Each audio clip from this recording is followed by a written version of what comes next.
לשחק בחידון תחפושות בלי בלגן. זה חלק מהמשחק. חכי שאמא תתחיל להתלבש. היא עושה הרבה יותר בלגן מכל אחד אחר. אלן, אני מקווה שחלק מהאורחים כבר החליטו לפרוש הביתה. כן. הרבה יותר שמח פה בלעדיהם. וגם אמא תפסיק להיות עצורה ומאופקת כמו שהיא כשהם כאן. טוב, תקרא לקי ומת שיבואו הנה. טוב. תסתכלי.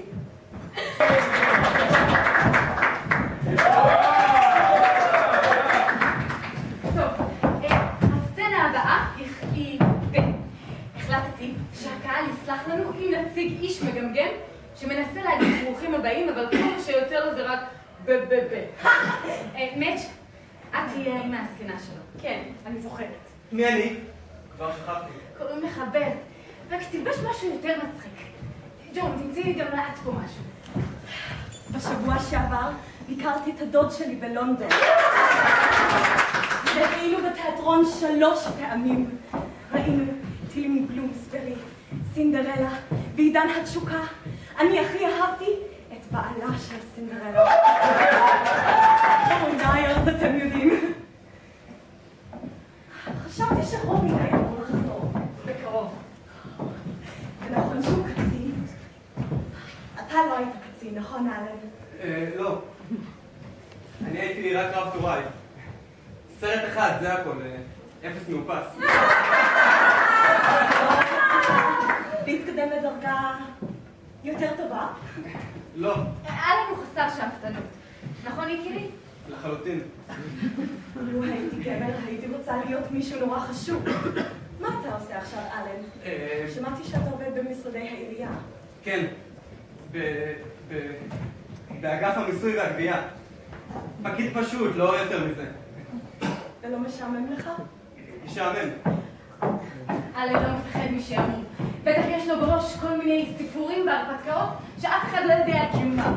קלי, הייזל אומרת שאת התחלת לכתוב רומן חדש. זה נכון? כן. אני לא מבינה איך את מצליחה.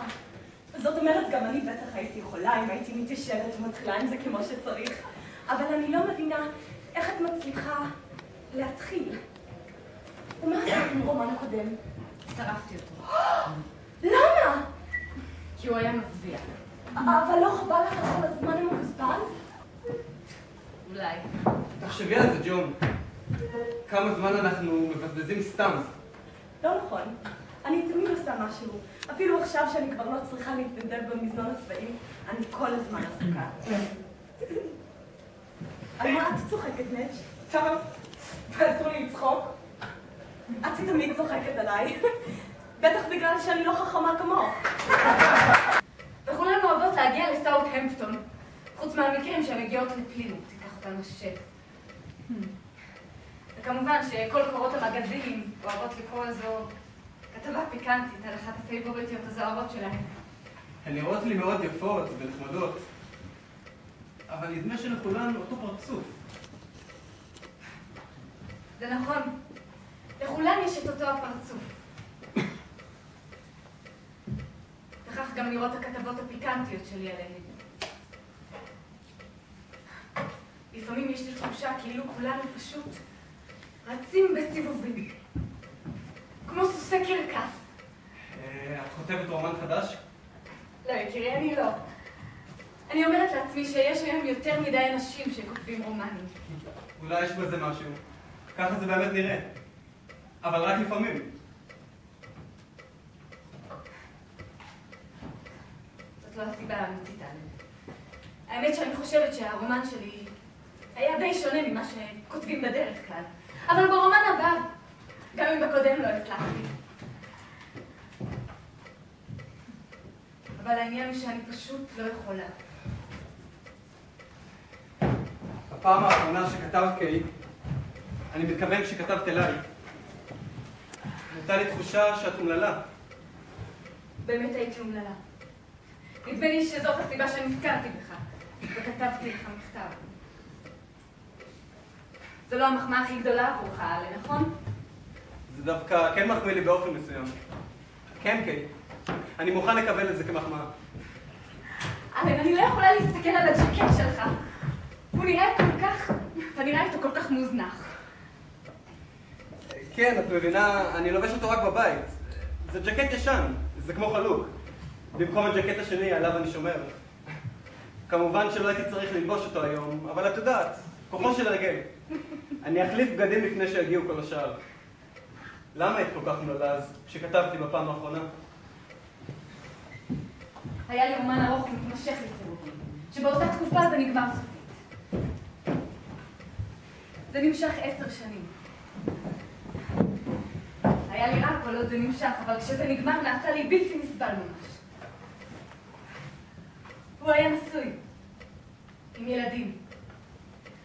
סיפור ישן, טיפוסי ומשעמם. אלן, אתה בטח יודע איזה יום היום. בטח שאני יודע. גם אמא יודעת. תראי.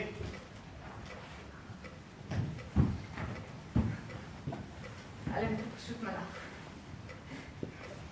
לא חשבתי שעוד יצא לי לקבל מתנות יום הולדת בחיים. אתה יודע בת כמה אני? 40. אני בן 44. את יודעת, זה לא כל כך נורא. את תהני מהגיל הזה. תפתחי את המתנה. אני מקווה שזה יתאים לך.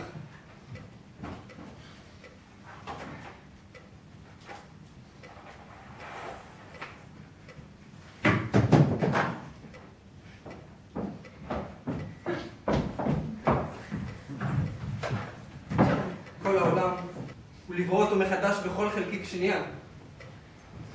אבל הזמן לא הורס ולא משמיד שום דבר. הוא רק מעביר אותנו הלאה בחיינו. אבל בני... מחלון לחלון. אבל בני קונווי צעירים ששיחקו פעם בחדר הזה כבר אינם. הם נעלמו לנצח. לא. הם קיימים בדיוק כמוני וכמוך. פשוט עכשיו אנחנו רואים קטע אחר בנוף. ואולי לטעמך הוא לא טוב כמו הקודם, אבל הנוף בשלמותו נותר בדיוק כפי שהיה. אבל אנחנו לא יכולים להיות משהו אחר ממה שאנחנו עכשיו, אלן. זה לא פשוט להסביר את זה ככה על רגל אחת. אני אשאיר לך ספר אחד. תקראי אותו ברכבת. העניין הוא שעכשיו, ברגע זה, ובכל רגע נתון, אנחנו מהווים רק חלקיק קטן של האני האמיתי שלנו. מי שאנחנו באמת זה כל הזמן שעברנו. כל הדרך שעשינו. וכשנגיע לסוף החיים ושנעבור את כל הדרך, הזמן הזה יוכל לייצג את מהותנו האמיתית. אותך האמיתית ואותי האמיתית. אני אשתדל לזכור את זה. אם אתה חושב שהזמן לא טורף את החיים שלנו, והורס אותם, הוא משמיד אותם. לתמיד. זה בסדר, קיי. אני אלך להביא לך את הספר.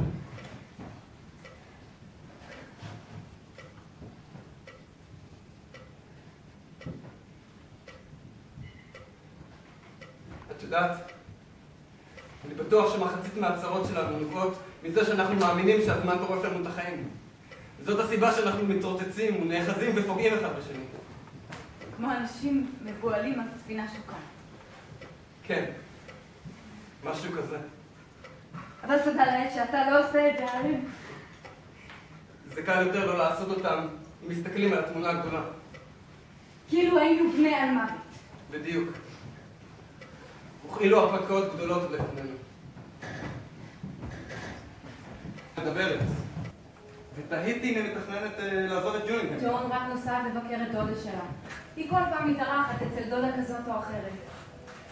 למה לנו אין דודות בכל מקום? לאן יש את דודה עידית? עם בית של רופא שמסריח מתרופות. צבעה. אתה רוצה שאני אברר לך עוד משהו על ג'ון? לא, לא. פשוט תהיתי. ארנסט, אתה כבר הולך? כן, עוד רגע. ובכן... אלן, אתה הולך? כן, כן. אני חייב לרוץ לומר שלום לאורחים ולתת להם את המילים וכו'. לך למקום אחר.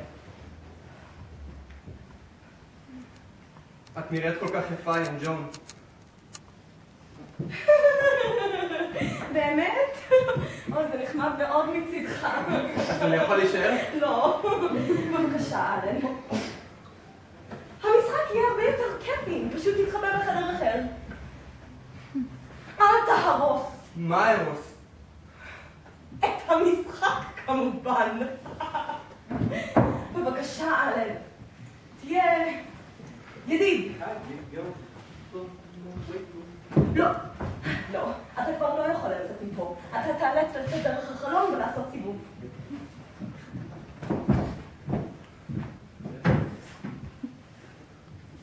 לך! שלום ולא להתראות, ג'ון. למה אתה מדבר ככה? כי יש לי תחושה שזה הסוף.